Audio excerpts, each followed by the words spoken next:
My name's Brad Hawkins, and I was actually on here a couple of months ago and listened to Blake tell his story, so that was a lot of fun. Actually, Blake and I are kind of long-term friends, so we've been friends and doing live, and I've assisted a tiny bit on his 365 Christian Men. How many of you have listened to an episode on 365 Christian Men? Just curious. I need to get on that. Just a couple.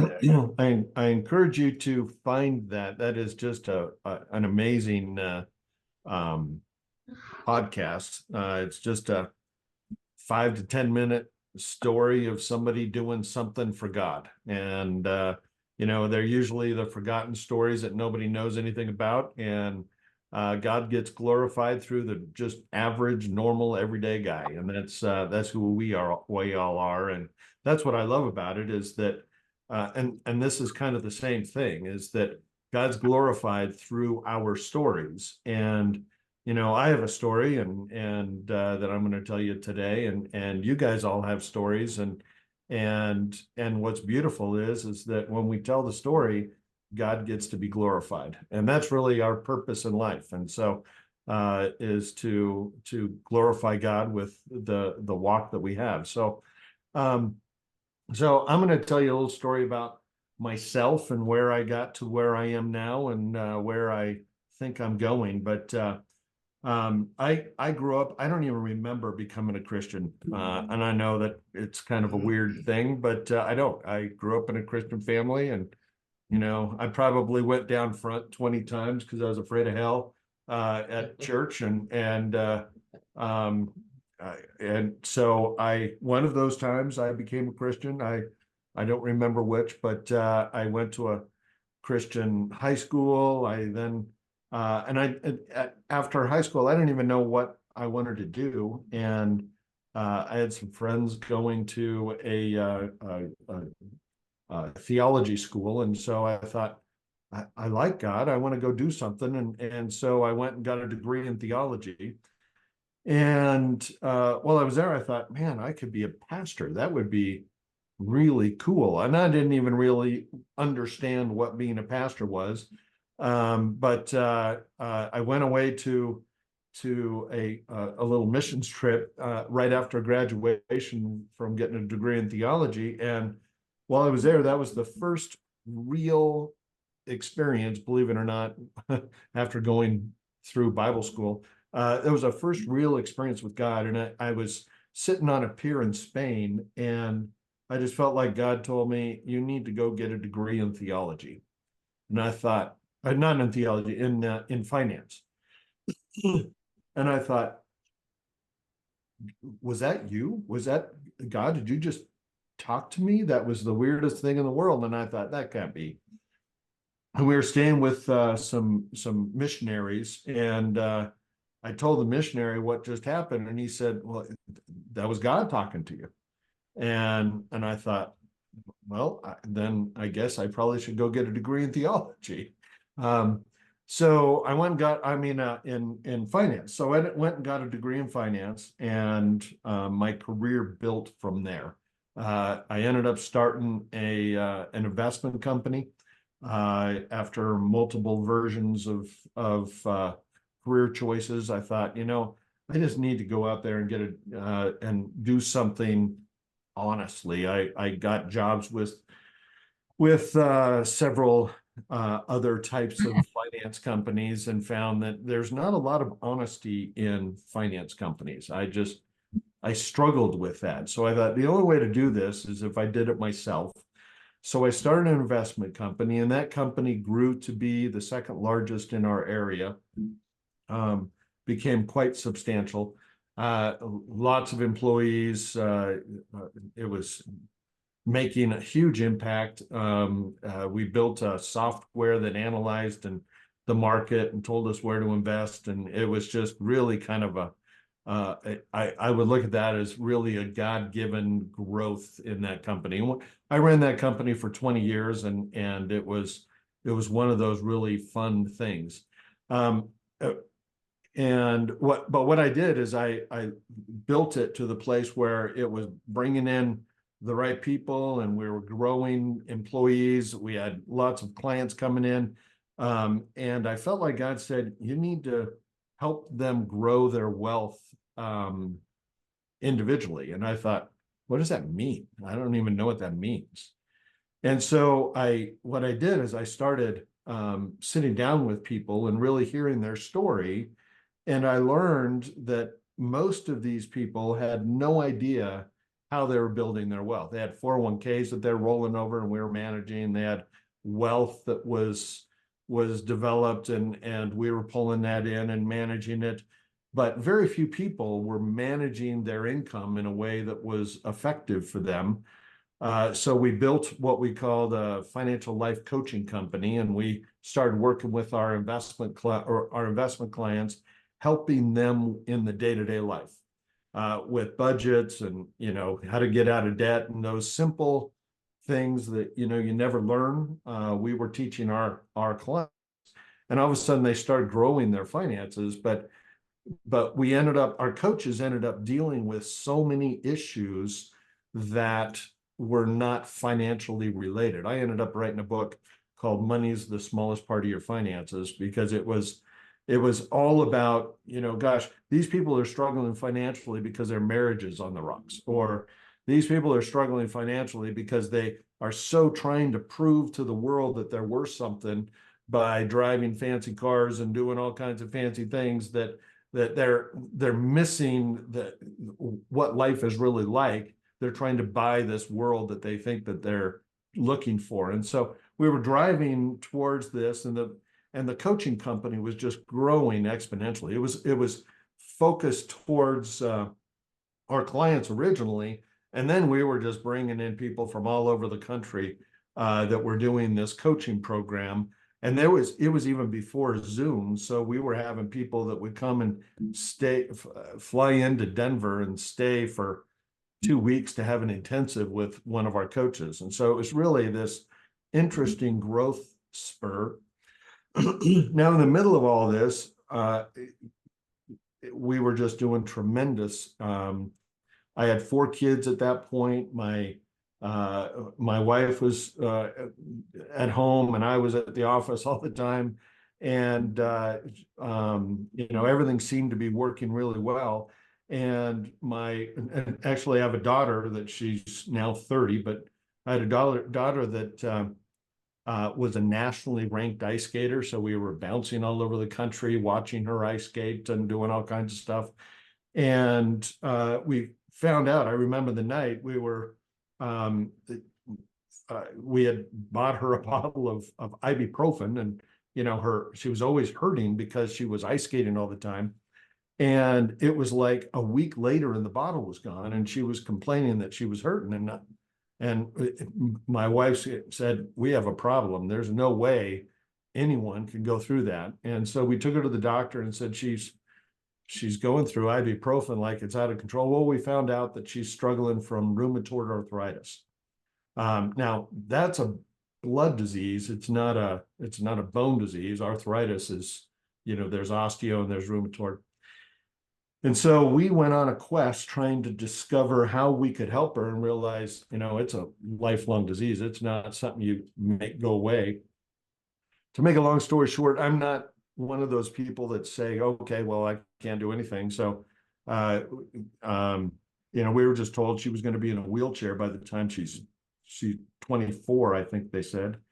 And so, well, that can't work. That's not something we're going to accept. So we started doing all kinds. We ended up finding a doctor, believe it or not, in Guatemala that was doing all kinds of amazing stuff. And so we went to Guatemala and lived down there for a while to help her.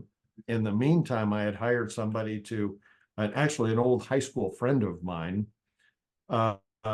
to run and operate my company as I was gone. Now I bounced back and forth. And so when we went down there, the treatment went really well. We ended up getting her off all the drugs that were destroying her organs. And when I got back, I'm sitting in my office realizing nobody needs me. Hmm. This is amazing. I don't have to do anything. I can work or I don't have to work. And I found myself pushing myself into my company trying to do things, and they were getting annoyed because my vision was not necessarily what was needed right now. And I'm like, well, now what do I do? I don't even know what to do. And so the company was just still throwing off a lot of money. And so I ended up starting, I love starting businesses. So I ended up said, I'm going to start some businesses. So I started a medical wellness company, and my vision was is I find people that are really good at what they do and they need some business assistance. So found a medical wellness company, and I put some organization and some money to it, and it started growing. And I thought, well, that was fun, but now they don't need me. And so I started a oxygen delivery company, and that was really kind of an amazing journey. I was at a nursing home, and there was a company around here, a very large company, it's called Lincare, and they came through, and I was sitting there talking to a friend of mine, and they came through, and I said hi to the guy walking in delivering oxygen, and he totally ignored me. And I thought, well, that's kind of rude. Why? And my friend that I was visiting, he said, oh, don't pay attention. He's not allowed to talk to anybody. And I thought, not allowed to talk to anybody. I saw a great business opportunity. So our guys had to spend 15 minutes with everybody in the nursing homes, and then keep track of it on their little iPad, and so that the next guy coming in delivering, if they weren't the same person, they'd know who grandma was and who the grandkids were and all that kind of stuff. So it was really fun. That business, it took 1 year to put Lincare out of business in the Vail Valley, which was a lot of fun. And so then I had a water purification company. We ended up, a very large one was an LED light manufacturing, and I became really good friends with an engineer that designed a light that was even today more efficient than any light. It's really kind of amazing, but he designed this light with some reflective technology, and I don't, even to this day, I don't understand everything that it was doing, but we were able to create a light that was about 80% less energy than the fluorescent little curlicue lights that everybody was buying at the time. And so we ended up registering that in Hong Kong. We built a factory in Shenzhen, China, and we had distribution in 6 countries. We had a license with Philips, and Philips was taking our technology and making the light. We had 12. We were patent pending on 12 pieces of the light, which protected us really well. And so we're walking through the growth of this worldwide company, managing the growth of all these different businesses. And it was fun. I mean, I was loving it. It was more fun than I could ever imagine, and I couldn't believe that God was letting me do all this. Now, in the meantime, I'm telling God, I mean, I'm telling the world that this is God blessing. It's incredible what God's doing. And it's, you know, our financial life coaching company was, I mean, I think we were assisting in bringing more people to Christ than our church was. I mean, it was just meaningful. And I'm sitting in my office one day at the finance company, and one of my assistants came in and said, I can't access any of our investments and any of our investment clients. And at the time, we were clearing all of our assets through Schwab. And I said, well, call Schwab and see what's going on. And she said, well, I did. And they said they can't talk to me. I thought, well, that's strange. I said, then call, Perry was our president. And I said, call Perry and find out what's going on. Tell him to dig into it. Said, I tried, but I can't get a hold of him. I thought, well, I don't even understand that. So we were talking about it, and at that time, about 8 people from the regulatory agencies came in they announced that they're going to do an audit. And that's not strange. I mean, once a year they would do an audit, but usually it was one person or one person and a trainee. You don't normally see that number of people show up. That what's going on? And I went to go ask them and said, we're just doing an audit. And I'm like, there is no way that this all accidentally happens. So I reach out to our attorney and he does some work trying to find out what's going on and he contacts me and says, hey, let's meet tomorrow morning. I'm like, that night I didn't sleep all that well, and so show up in the office and my president, who we've been longtime friends, he's there as well, and we walk into the conference room and the attorney comes in and says, I need you to sign this document that says I'm allowed to be the president's counsel and you'll have to find different counsel. And I said, I'm not signing anything. What are you talking about? And so to make a long story short, I have a friend that's a federal judge, and I called him on the way out of there and he said, man, that sounds like a complete mess. So he got me in touch with a pretty high-powered attorney. To make a long story short, Perry, the guy that I was friends with for a long time, he had an investment company back before I hired him. And it was a small company. We were going to merge it into my larger company, but there was some regulatory issues that didn't allow us to be able to merge that in.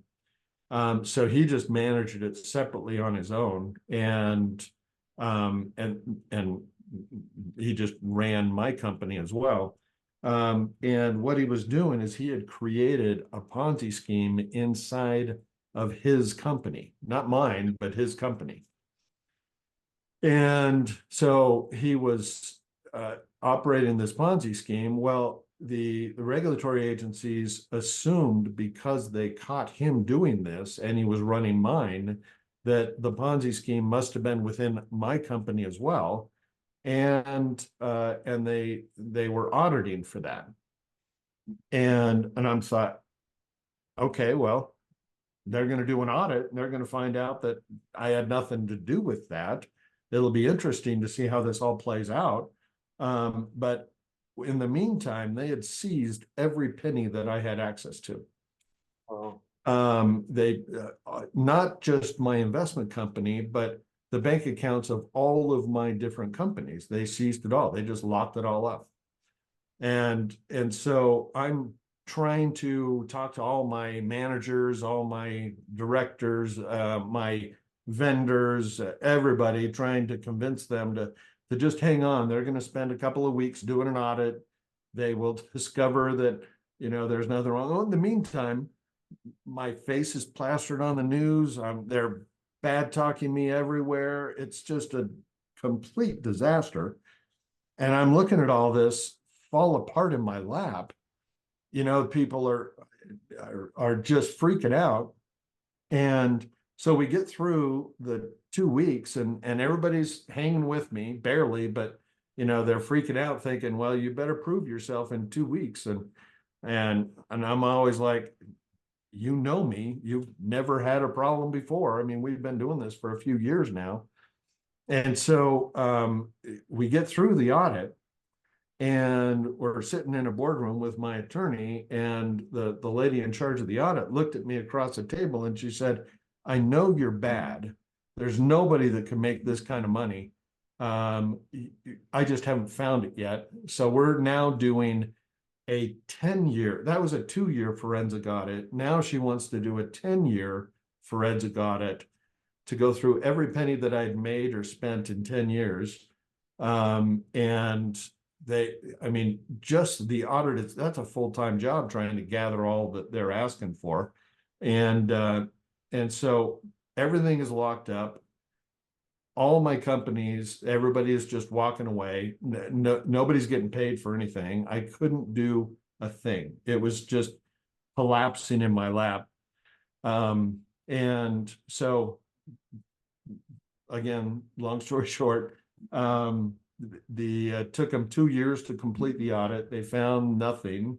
Of course, no apologies, no, no, nothing. In the meantime, I have to go get a job at a body shop, managing a body shop to feed my family. And I'm just looking at God like, what in the world are you thinking?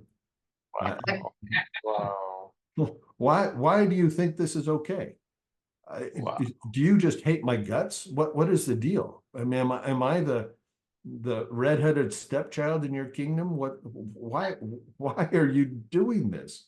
And I was just I couldn't believe it. I was just grasping at straws. My wife was doing her best to take care of our kids, but she spent most of the time in our bedroom.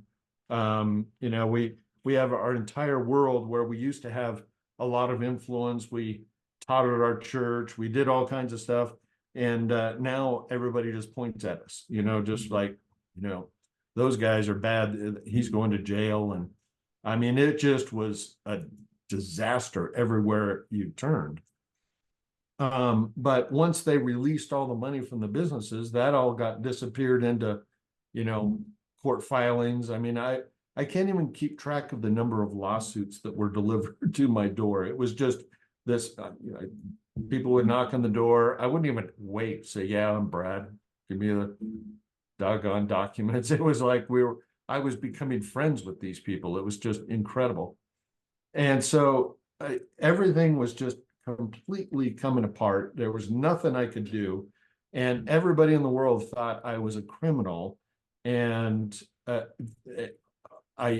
was not, and this was probably the most difficult thing, is that during those 2 years, my attorney just kept pounding me. You cannot talk about this. I am not allowed to speak my innocence. I can't say anything because everything that I say will turn something bad. And I thought, there's no way. I mean, you're way over exaggerating. So I made the attempt one time to a friend of mine that we did some traveling with. He calls me up and he says, did you steal my money? And I said, no, I didn't steal your money.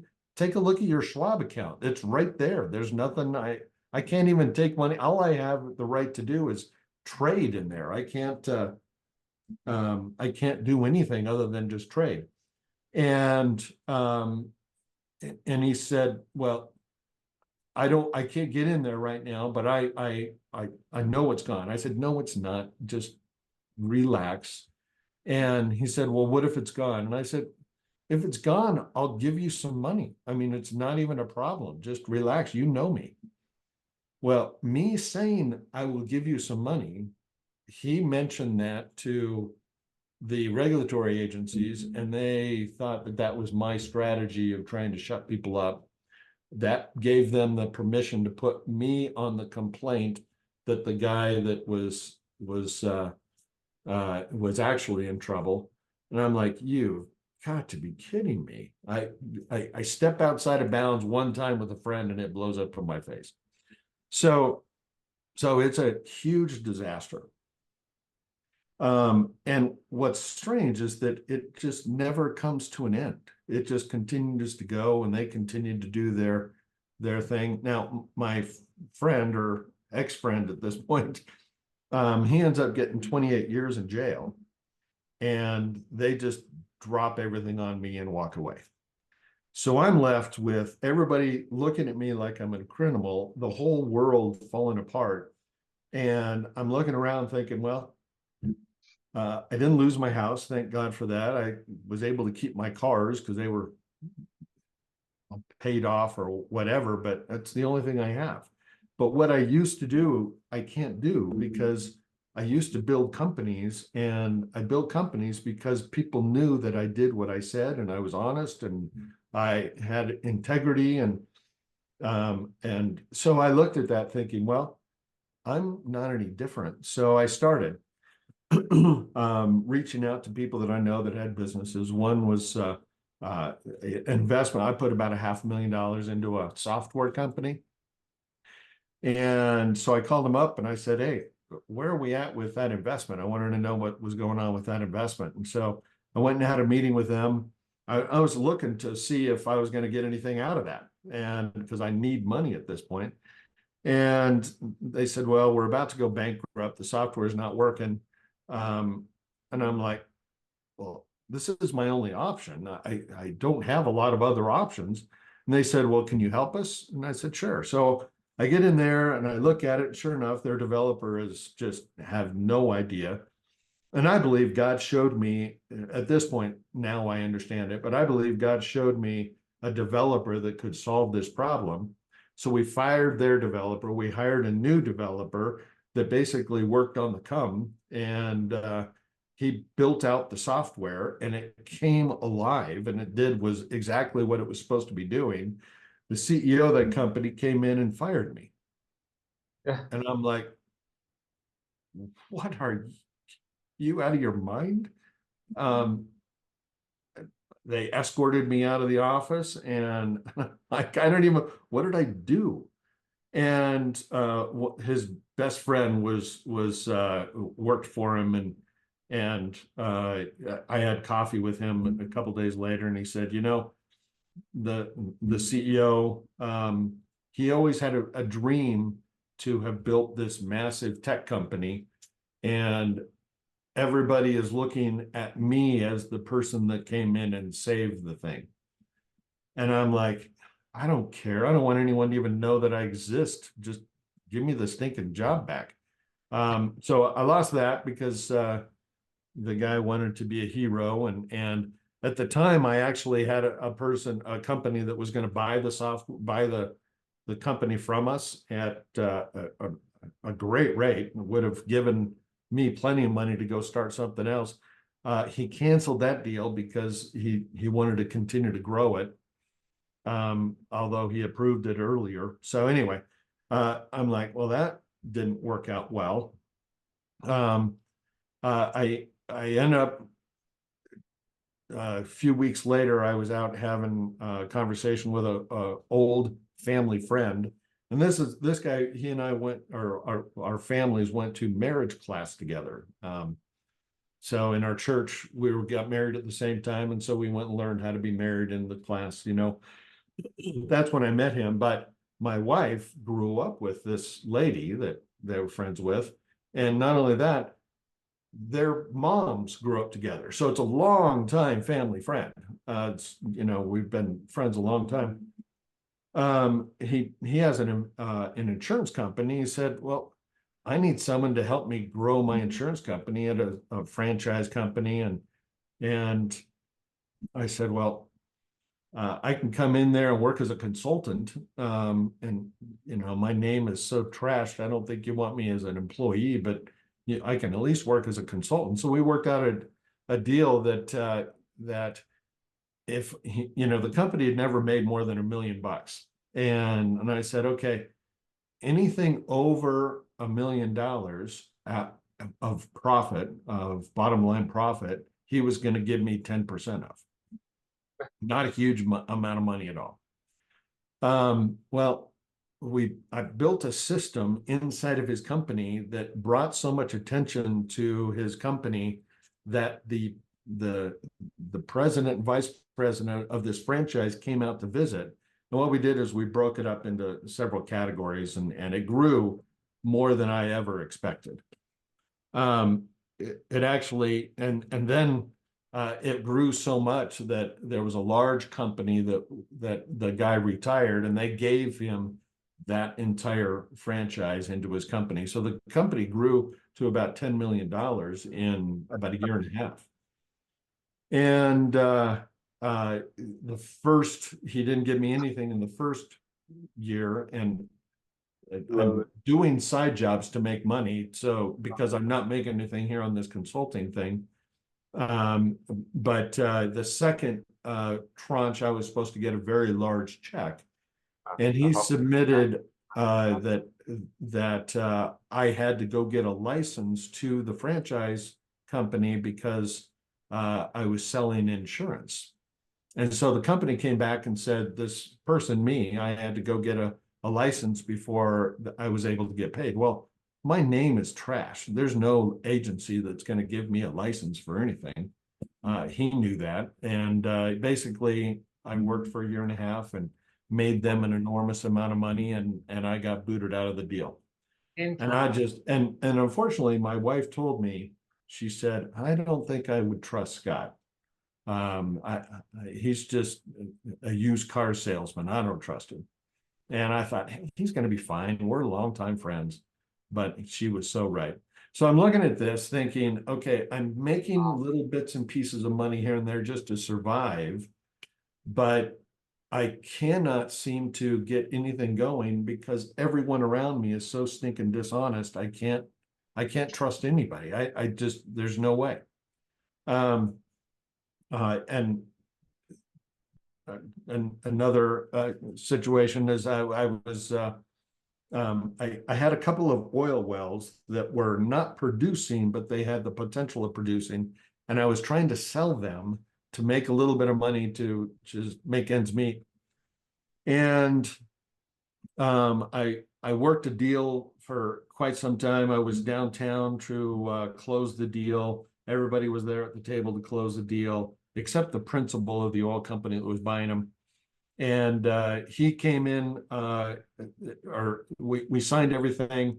He was supposed to sign that afternoon. I was driving home from that meeting, and I get a phone call saying the principal decided he was not going to close, and I just fell apart. I was driving my car. I just started crying. I couldn't see anything. I had to pull over on the highway because I was going to wreck my car. And I just had it out with God. I just screamed at him for probably 2 hours on the side of the road. And I was like, why do you hate me so much? What did I do? I mean, I don't understand why you would hate me to the point where all you want to do is destroy me. And, I went from a net worth of probably over $1 billion if you calculate the value of those light patents. And by the way, we lost the patents because we couldn't defend the patents anymore. And Philips to this day still makes those lights, and they're fantastic. And I ended up recently, for a different business, I ended up renting an office space with my lights in the conference room. I couldn't believe it, but that's a little side note. But I'm sitting on the side of the road just screaming at God, so much to the point where I've lost my voice. And I just put my head on my steering wheel and just cried. Literally, I cried for 2 hours. And I said, I can't do anything else. Everything I touch falls apart. And it used to be everything that I touched worked. And so I ended up putting myself together. It was nighttime. I drove home. I just sat on my couch, and that view of watching TV but not watching TV. I had no idea what was on. I just clicked about 1,000 times, and I just said to God, why do you insist on hating me? I said, God, you realize I know your secrets.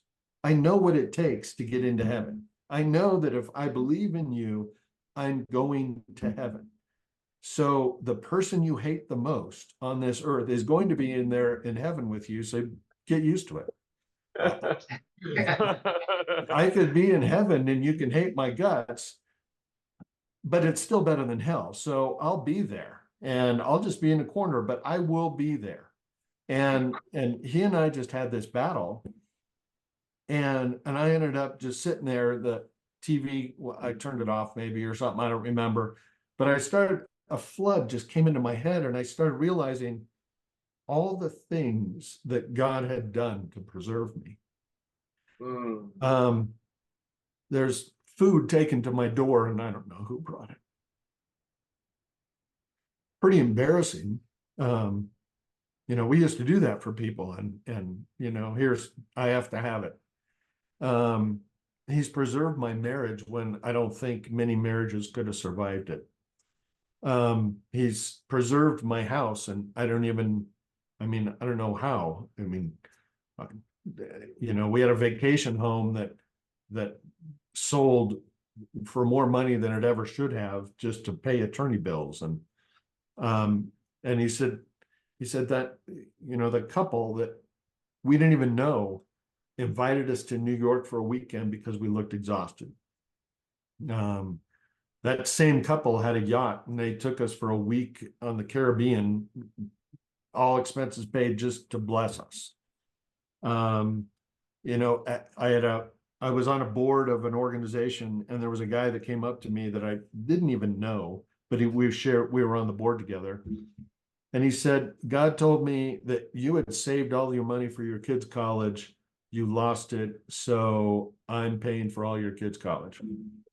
Oh my Lord. And literally, my kids, all they did is send him the bill and he paid it, no question asked. In addition to that, I had two kids that wanted to go on a semester at sea. And so they reached out to him and said, I know that my college normally goes this amount of money. I'm going to take out a loan for the balance, but would you be willing to at least pay that towards semester at sea? He and his wife went and prayed about it, and they came back and said, no, we'll pay for all the semester at sea, which was massive. And I don't know if you know what that is, but it's college on a cruise ship that travels the world and teaches you and shows you experiences. So it was really kind of amazing. But he just laid out all the different things that he had done to preserve us. And I started realizing that he's not hating on me, he's saving me through an amazing disaster of everything that's happening. Wow.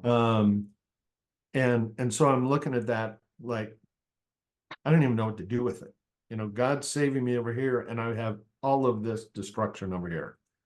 And I'm like, well, okay, so maybe you don't hate me, maybe you love me and you're trying to do something. Um, so in the meantime, this couple that took us on this cruise, on this yacht that they have, we've become pretty good friends with them. And so we're over at their house, and we've become pretty good friends with all of their friends because all of my friends left us, which was kind of an interesting experience. And so I'm over there, and he's telling us about a CEO group that he went to this guy's house, and they taught him how to pray and study and hear God's voice. And I'm like, well, I'd like to hear God's voice because I used to hear it. Now I have no idea what it's saying. So we ended up, he scheduled it, and then about a bunch of us got together and went over to this guy's house.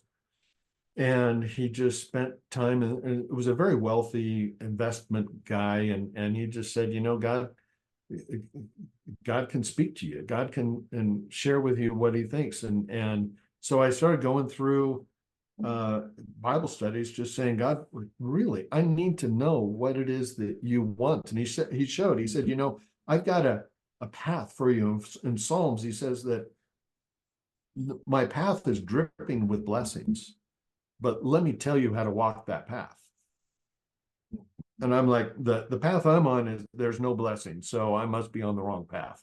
And so he starts showing me step by step. He says, I'm the light to your feet, not the spotlight down your path, but I'm the light to your feet. So I'm trying to create these visions for everything that I'm trying to do. And God says, stop the visions, just take a step. What direction do you want me to go? And I started making these little steps and realizing it created some peace. I at least I trust that this God that he took care of my kids' college miraculously had a path that I could step on, and I wanted to just walk on that path. And so I'm like, okay, well, I go to this little thing at his house, and he said, I promise you, if you just study the word, and he had a special way, but there's really no special way that God speaks to you. But if you just study the word this way to give a little bit of guidance, he'll start speaking to you. And at the time, I was really conflicted because I was very bitter and angry, but yet I was desperately looking for hope and something. And so I'm sitting there thinking, okay, well, I'm going to walk this path so that I can prove that you don't know what you're talking about. And so I go through and I started studying the word, and I'm like, and and writing it down in a journal like he wanted me to. And I always hated journals. I thought, why do I want to memorialize my thoughts? I try to push my thoughts away. And so I'm writing down doing exactly what he said that I should do. And a couple of weeks, absolutely nothing. It was the dumbest thing in the world. I was like, I'm just going to quit. But I'm a determined person. I don't ever quit things. That's one of my strengths and weaknesses all tied up in one. But I'm sitting there like, okay, I'm going to keep going. Well, my wife was out of town. My kids were not, most of them were at college, and I'm sitting in my home rarely for the first time all by myself, which, by the way, I treasure. I love that because it gets me a chance to get all the things done that I need to get done. So I'm up early in the morning. I think, around 5:30 or 6. I'm sitting on the back patio, and I got my Bible out. I'm sitting down because it's too early to start my lawnmower. And I'm just going to start doing some abiding, just sticking into the word and seeing what's going on. And I started reading the word and writing in my journal and reading the word and writing in my journal.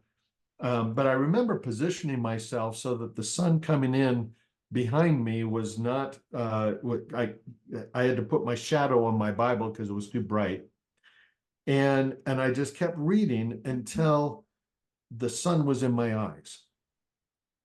And I thought, why is the sun in my eyes? I looked up, and directly in front of me, the sun was in my eyes. I spent almost 10 hours sitting on the back patio, and God spoke to me through that whole time.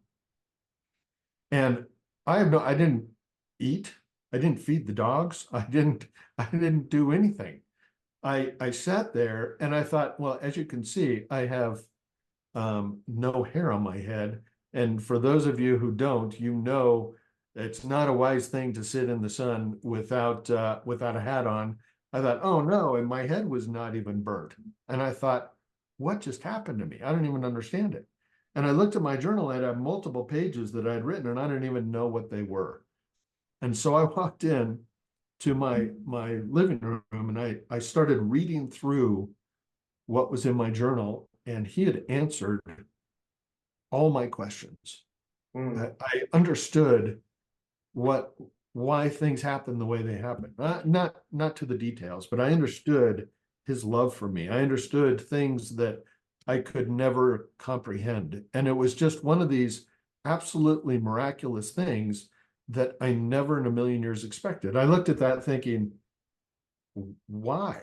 Why did you say all this to me? I mean, it was just absolutely amazing to me. And so that started me on a journey to say, you know what?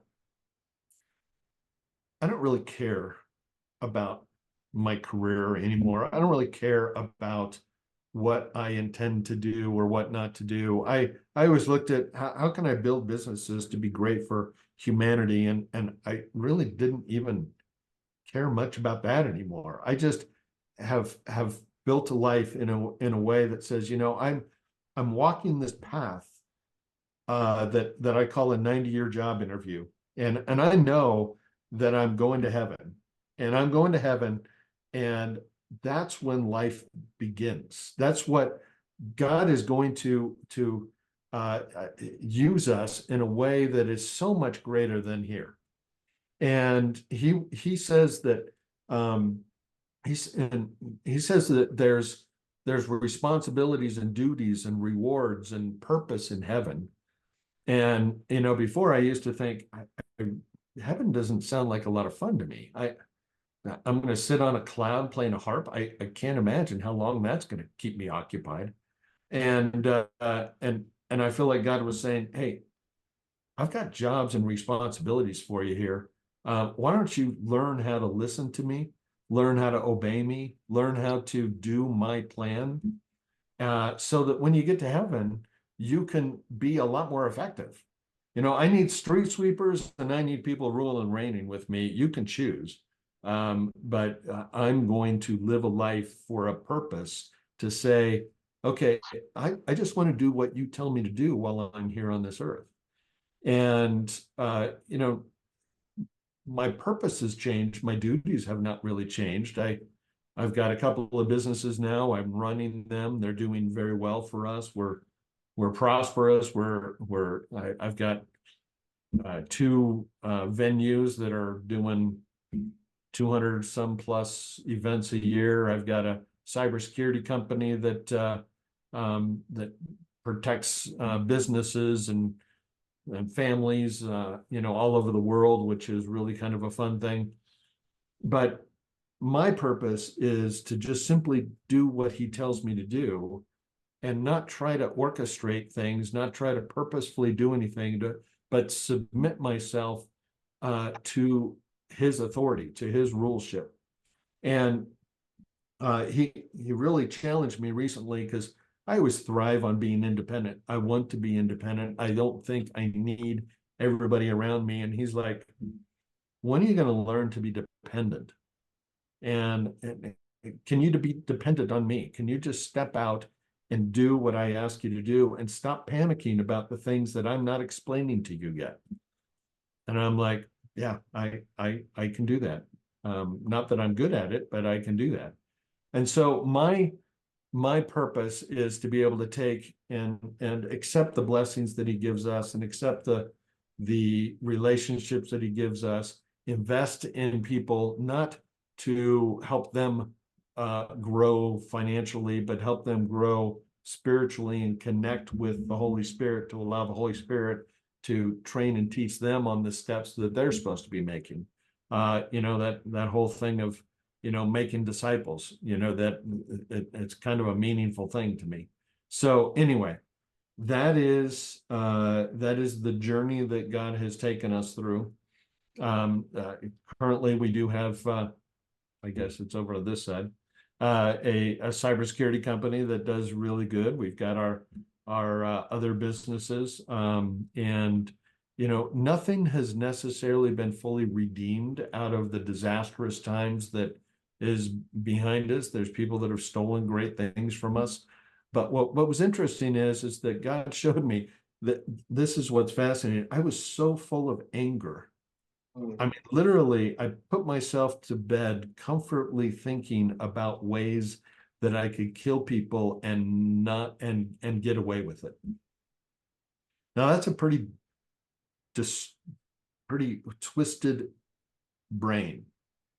But it's where I found comfort, which is bizarre in the world that I live in today. So I was so full of anger, and God said, you have to forgive all these people that lied about you, that stole from you, that did all these horrible things. And I'm like, I don't want to be around them.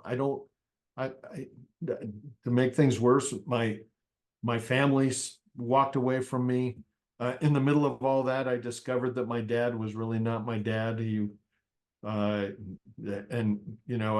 There's all kinds of stuff that happened with all of our relationships. We literally ended up with like 4 or 5 friends out of hundreds. And so I look at all that thinking, how do I just forgive people? And God showed me there's a difference between forgiving and reconciliation. So God has forgiven everybody. That forgiveness is free to everyone. You don't reconcile with people. God does not reconcile with everyone until they choose to accept that. And I'm not reconciled with a lot of people that have walked away from our relationships with them, but I've forgiven them. And it has created so much peace to be able to say, okay, I'm not going to hold vengeance against them. God can hold vengeance. And God showed me in the beginning of this, I was like, all I want to do is see them hurt as much as they made me hurt. And God's like, I can't have vengeance on them if you think you're responsible for that. If you give that up, you're turning it over to me. And I'm like, oh, I'd rather have God's vengeance on them than my vengeance. He's probably more creative. And then I realized he's going to do something. I don't need to be that way. But it was the journey that God took me through to be able to say, you know what, my job is to forgive. It's not to be a doormat. It's not to allow things to happen to us, but I'm not going to uh, I'm not going to sit there and allow the enemy to have control over my thought life because I live in a place of anger. And my purpose is to forgive, walk in the gifts that God's given me. And that is the meaning, the true meaning of shalom, or the true meaning of peace and joy and love, and the power of being able to operate in that peace, in that joy, in that love, in that comfort, to be able to walk in that on a daily basis. And I realize when I'm walking in that, I can hear from the Holy Spirit. When I'm not in peace and joy and love, I know that the last thing in the world I want to do is make a decision, because I know that it's not in alignment with what God wants me to be doing. Because when I'm peaceful and I understand what God's trying to say, I can trust that God's wisdom is in that decision. Now, if I make a mistake, well, guess what? It's a journey. It's not a destination. So he's going to get me back on that path if I just keep walking in that peace that he grants. So anyway, it's just a new journey for me. And it's not a new journey. I've been doing it for, I don't know, 5-6 years now, but it's a new journey to be able to say, I just want to do what he wants me to do and trust that his blessings are rolling in. And he has truly blessed us. I mean, nothing like we were before economically, but $1 billion worth of peace and relationship and true meaning of what he brings to the table. And believe me, we're not hurting at all. So anyway, that's kind of my journey. That's my where I've gone from, where I've come from, and where I am today. And I am in the middle of writing a book. I don't know whether it's a book for my kids or whether it's a book for others, but it's been a fun journey, kind of laying these things back out. So, what questions can I? Well, I sort of jump in quickly. And Brad, wow! I mean, you're so funny because you speak with such a relaxed sort of like, dude, you guys went through fire and back. I'm telling you, what an incredible story, and you did an amazing job sharing that. So, yeah, I want to give people a chance to share. But boy, oh boy, thank you for being real. Thank you for being transparent. Thank you for just even how you laid that out. That was just unbelievable. And I mean, I took one. I thought I was going to stick to one sticky note. I'm at 1, 2, 3, 4, 5 sticky notes. So it's a 5 sticky note message this morning. So God's been using you to speak certainly into my life. So, but I want to give other people a chance. Maybe let's just swing around the room a little bit. I love doing that. So, hey, do you guys mind? Do you guys mind if I weigh in real quick here? As somebody that's watched and had a bird's eye view of this, what Brad's walked through, and I won't take long to do that. I never get tired of hearing the power of story. Revelation 12, they overcome him by the blood of the Lamb and the word of their testimony. And when I think about Brad, I think about, there's a reason the Bible describes the mighty men of David, and it names them specifically. And when I think about Brad, I think about one of God's mighty men. And I think of him like Shammah. It's interesting when you read 2 Samuel chapter 23, the Bible describes one of David's mighty men, the one by the name of Shammah, who defended a pea patch. The Bible says that the Philistines came in to take over the pea patch, and the people fled. All of God's people fled. But there was something different about Shammah. He said, no, this is my inheritance. God told me to defend this and protect it, and I'm going to do it. And the Bible says that he defeated the Philistines and wrought a great victory. And when I think about Brad, who's one of my best friends, I've watched him walk through this, and I've watched him have to wrestle through being betrayed. And all of us on this call know what it feels like to be betrayed. And there's nothing more painful than that. And then not only to have to be betrayed, but to have to reconcile with some of those people that betrayed him. And not only that, to try to honor them and to bless them. And he lives what he says, and he's the real deal. And I think I think in many ways, and one of the things that you'll hear Brad say all the time, if you're around him for any length of time, is that I am committed to storing up treasures in heaven, not on earth. And that's what I'm committed to, because in the natural, so many of the treasures that we would work for and accumulate in this lifetime have been taken from him. But he shifted, and his perspective is so different. And he shares that everywhere he goes, and all of our lives are impacted and changed because of him. So Brad, thank you for sharing that. That's Love you, nice, Mike. Mike. Thank you. Wow. Yeah. Yeah. No, good. If I can chime in, first of all, I've heard some incredible, amazing stories since we started doing this back in the fall of last year, and all of them are super encouraging. But your story, Brad, kind of reminds me of like when because I'm in the middle of battling a lot of things right now, and listening to the enemy, doing the thing again, like feeling like somewhat of a loser because where my company's at. It's my me overlooking things or trusting people for things that I thought things were going a lot better than they were. And but nothing to the extent of your name and your reputation. It's kind of reminds me of the stories within the Bible. I think that the Bible gives us these examples of hardships that are way beyond what anybody could go through on this earth, to say that you're going through hardship, but not what these gentlemen, the stories did in the Bible. So the transparency, it's what I love about my church, my pastors, and the transparency of even telling us, like, you want to take some people out because there's these look at Crystal. There's these things like when you're going through, hardships, like I thought I was, doing things for you and your kingdom. And, here I am in these incredible struggles again. And like with Crystal saying that, I ran the Fortune 199 company like clockwork, and now it's struggle after struggle, because now she's battling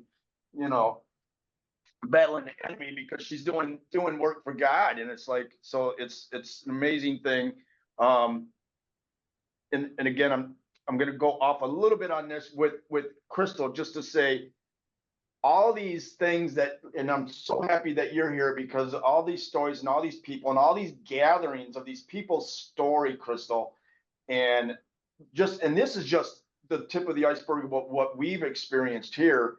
But to utilize that somehow and to keep praying to God to water what needs to be watered here, to grow this for him and throughout businesses. And the money is great, because there's the thing that's, no margin, no mission. So we need to make money to help God and his kingdom. But along the way, that's what it's actually for. It's not for us in our pocketbooks and all that. Just to keep that like at a stronghold in our prayer, that it's not about us. It's never been about us. And if we're doing it for him, we're going to have bumps that are in the road that we don't understand, hardships that we don't understand, but it will all come to him in his glory at the end of the day. So, and I'm going to go back to just doing whatever we can with whatever bandwidth that we can to help, the Kingdom Commerce grow. Anybody that's going within this, and like what you're talking about, Brad, you got a cyber company. My IT guys here, we might need some of that in our organization, our company as well. So if they're like, I want to give whatever business that we can to people that are growing the kingdom. And that's what this whole thing in the beginning was for me. And obviously what God does is take it into other elevations and other great things. But trying to be intentional about it and watch him do his work is pretty cool. That's good. I love it, man. Yeah, Brad, you got us all talking and stirred up here. So let's just quickly swing around the circle, so I give just everyone a chance to share. Eric, good to see you on there, buddy. I'm sorry you struggled to get on in the front end there a little bit, but I'm glad to see you.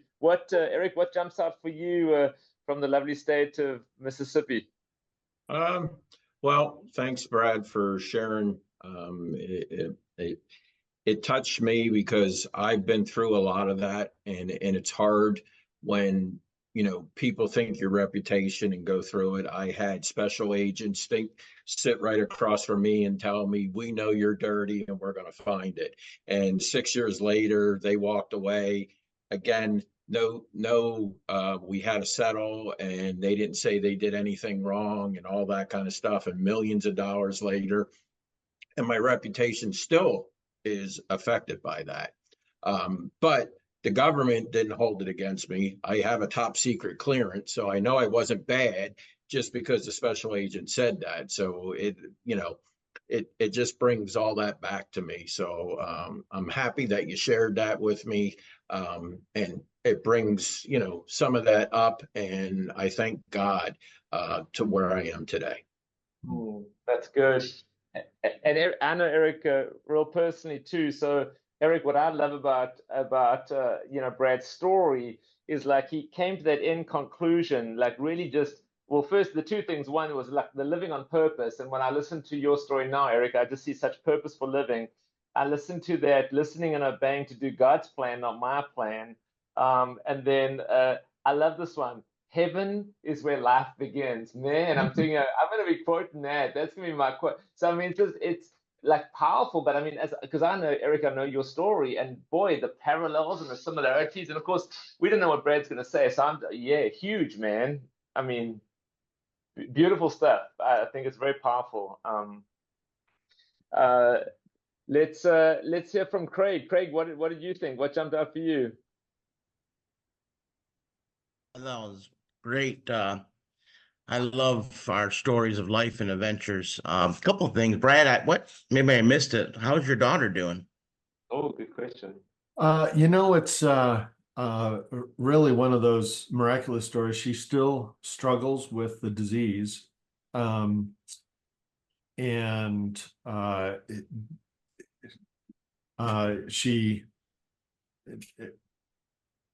it's kind of a big story, but to make a long story short again, she's doing very well. She struggles with pain every day, but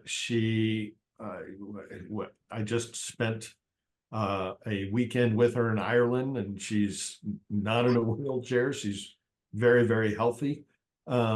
She's does everything she wants to do, but she just manages a level of pain that you and I would never quite understand. But what's fascinating to me is that I get comments all the time. She actually is our wedding planner at one of our venues, and so I get to see her all the time. But I get comments all the time is that she is the happiest and kindest person that anyone gets an opportunity to spend time with. And that because of that, they're always completely shocked. Nobody ever knows the level of pain that she walks in. So it's just God's grace through her that's able to say, you know what, my pain does not mean that I have to be anybody different than a representation of God. So it's really kind of an amazing story all by itself. Well, no, thanks, Brad. Yeah, thanks for sharing that. Yeah, it's when you go through your adventure and you're telling your stories of your life, it always brings me back to the thought that, and sometimes it's hard to understand, but God, I like to use, I'm not sure the word fall is the right word, but I'll just use it because I think it visually it gives us a different look, but allows us to fall, whether it's our marriage, our jobs, family. I'll say it this way. He allows struggles. Let's say it that way. Because it's really not about success. It's really just struggles in life. Because I think without it, at least for me, I would not need God. Yeah. I would be sitting there like, well, I've got everything under control and all is good. Yeah. You know? And I think the struggles and the falls and the pains just really just brings it right back to God. And God is always there saying, I'm here. And I love what you said, Brad, about the light onto the path. I love that because you're right. It's not he doesn't always give you the light of everything out there. It's the light on the path. so that through the struggles every day, he's giving you the light, not on the path as well, but also in the heart and men and women around you. And it's I almost feel like it just shows the grace of God, that and the love of God, that he wants to keep you close. And so we go through struggles so that, in fact, I will be closer to him. And because I noticed, and I'm probably we're all similar to this, and I notice now I have 2 granddaughters, and I noticed that um, they get a little cocky when there's less pain. They tend to like the pain in our lives and all that kind of brings us right back. And it brings us back. And I love what you said, Brad. It brings us back with a purpose. Because I think that's what happens. I think we forget purposes when things are good. And good as in easy, good as in just constantly, even blessings. I think it's like it just we sometimes just forget the our purpose. And I really appreciate you sharing that, because that's a reminder again to me. That's awesome. Thank you, Craig. That's good. That's good. Crystal, some reflection from you. What are your thoughts? Oh, that was a powerful testimony, Brad. Thank you for that. I've heard bits of it, but this was really neat to hear your full story. You know, what I find so interesting is that the world would have seen your early success as the success. And as a believer hearing this, I feel like the true success is where you are today. And so many people would have quit. Yeah. And literally quit, and you just kept going. And I just think that's so admirable. I love the fact that you shared about the 10 hours on the patio. That's just unbelievable. And just getting that download and just being in the spirit. I think the one question I have for you, Brad, is, you were a believer early in your journey. So it's not like you were, not focused on God in some ways and had amazing success. What's different now that you have been through this journey as a believer in business? Do you have a spiritual discipline that formed as a result of this, or how are you approaching business different? That's such a good question. That is a really good question. I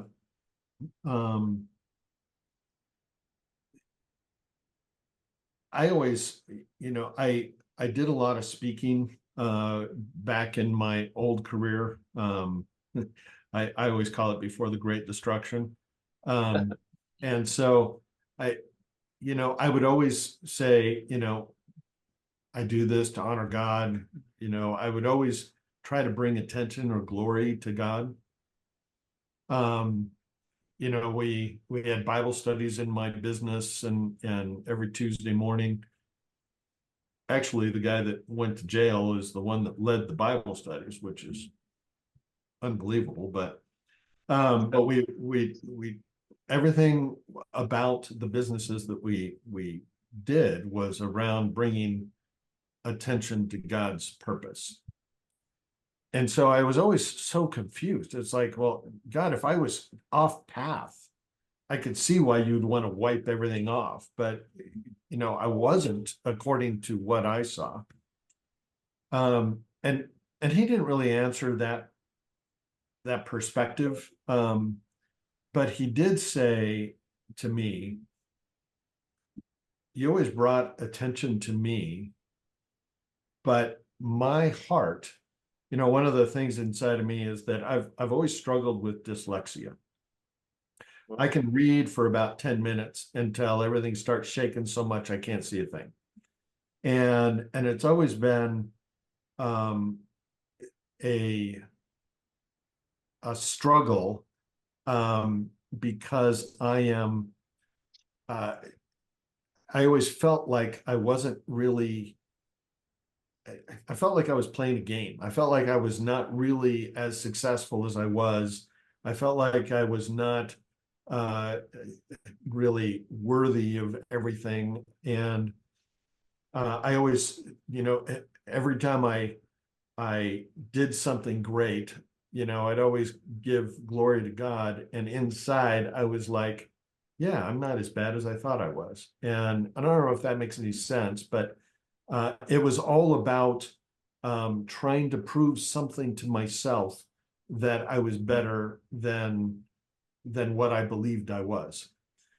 And God showed me, he said, I made you perfect for what I have for you. He's got a blueprint for everybody. I mean, he has a plan for all of us. And he said, I made you perfect. And you always brought attention to me, and I appreciate that, but you never meant it. And I think that was very true, is that I was always looking for what I needed to bring attention to myself, to build myself up.